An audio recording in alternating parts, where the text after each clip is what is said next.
స్వర్గలోకంలో ఉండేవాడు. ఏమైపోయాడు? ఒక రోజున తెలియకూడనటువంటి విషయంలో ప్రవర్తించకూడని రీతిలో ప్రవర్తించాడు. అందుచేత పెద్దల యొక్క ఆగ్రహానికి గురయ్యాడు, రాక్షసుడిగా జన్మించాడు. ఇలా రాక్షసుడిగా ఎంతకాలం ఉండిపోవడం తనకిష్టం. అందుకని శాపానుగ్రహం అడిగాడు. అయ్య బాబోయ్, నేను ఈ శాపం నుంచి ఎప్పుడు విముక్తి పొందుతానని అడిగాడు. ఫలానా వారు వస్తే నువ్వు శాపం నుంచి విముక్తుడు అవుతావు అన్నారు. ఏది మనకిష్టం?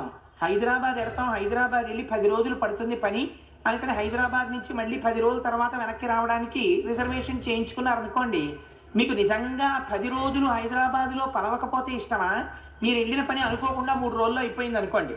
అనిపోతే అయ్యయ్యో దిక్కుమాల పని అయిపోయింది 3 రోజుల్లోనూ, 10 రోజులు ఈ ఆఫీస్ చుట్టూ తిరగాలనుకొని 10 రోజుల తర్వాత రిజర్వేషన్ చేసుకున్నాను, ఏమిటో ఈ పని ఇలా అయిపోయింది 3 రోజుల్లో అని ఏడిచిన వాడు ఎవరైనా ఉంటాడా?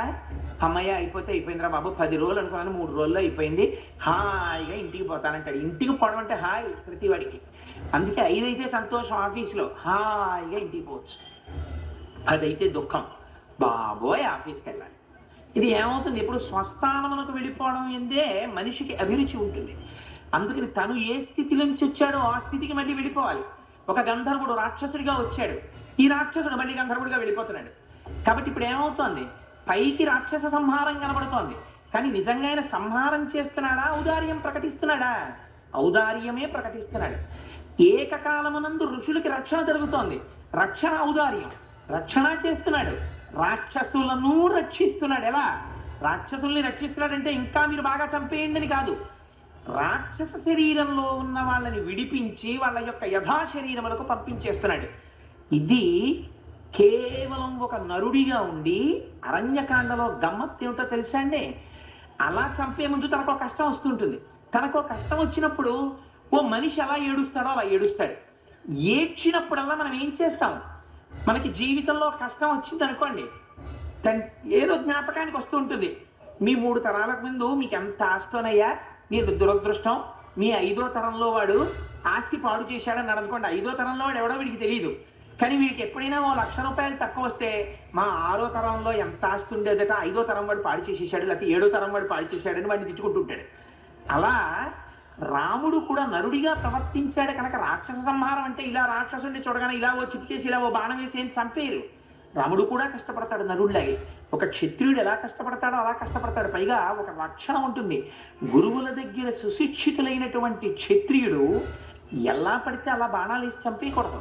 ఓ రాక్షసుడు కనపడ్డాడు అనుకోండి, వెంటనే ఎందుకైనా మంచిది ఓ పవర్ఫుల్ అస్త్రం వేసేద్దామని చెప్పి తీసేసి ఏ వాయువ్యాస్త్రమో వేసేయకూడదు. దానికో లక్షణం ఉంటుంది. ముందు కొన్ని బాణములు పెట్టి కొడతారు, తర్వాత నారాస బాణములు కొడతారు, తర్వాత అర్ధచంద్రాకార బాణములు కొడతారు. అప్పుడు కూడా వాడు లొంగకపోతే వాడి యొక్క శక్తిని చూస్తారు. వీడి శక్తి ద్విగుణీకృతం, ఈ బాణములు వ్యర్థములు అవుతున్నాయి అని కనిపెడితే ఒక్కొక్క మెట్టు ఎక్కుతారు.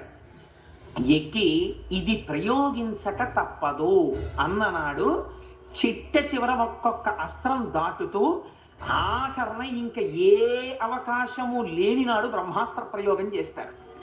ఈ ఓర్పు ఉండాలి. అంతేగాని వీడు నా మీద ఓ బాణం వేసే బ్రహ్మాస్త్రం అని కనపడ్డవాడి మీద అలా బ్రహ్మాస్త్రం వేసేయరు. అందుకే మనకి ఓ మాట వాడుతుంటారు, పిచుకు మీద బ్రహ్మాస్త్రం వేస్తాడు రైనా అని. అందుని పిచుకు కనపడితే బ్రహ్మాస్త్రం వేసేసి తెలుసు కదా అని చెప్పి ఇంకా అక్కడ కూర్చుని అదే పనిగా బ్రహ్మాస్త్రం వేసేది. ఆ ఓర్పు ఉండాలి మనిషికి. అందుకే రాముడు బాణప్రయోగం చేస్తున్నప్పుడు మీరు గమనించవలసింది ఏమిటంటే బాలకాండలో మీరు పెద్ద లిస్టు చదివారు, అంత లిస్ట్ అన్న అస్త్రాలు ఉన్నాయి కదా, అవి ఏమి వేయడేమిటండి? ఎప్పుడు చూసినా ఏమిటో 3 అర్ధచంద్రాకార బాణములను కొట్టాను, 4 నారాస బాణములను కొట్టాను. ఎందుకు ఈ బాణాలు కొట్టడం? ఓ అస్త్రం తీసి కొట్టేయకూడదా? కొట్టకూడదు.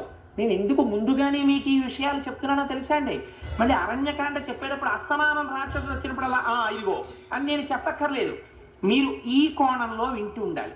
వింటున్నప్పుడు అరణ్యకాండకున్న గొప్పతనం ఏమిటంటే కేవలం వినడం చేత ఇన్నాళ్ల నుంచి శరీరాన్ని పట్టినటువంటి రాజస తామస ప్రవృత్తులు విడిపోతాయి. ఎందుచేత మహాత్ములకు సంబంధించినటువంటి కథలు నడుస్తాయి.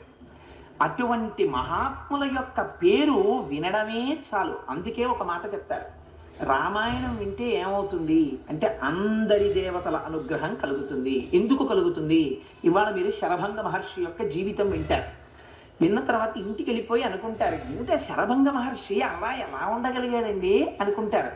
ఎప్పుడైతే మీ మనస్సులో ఒక్కసారి శరభంగ మహర్షి వెళ్ళాడో, ఒక్కసారి ఆయనకి చోటు దొరికిందో, దొరకగానే లోపల ఇన్ని జన్మల నుంచి పట్టినటువంటి రాజస తామస ప్రవృత్తులన్నీ ఎగిరిపోతాయి.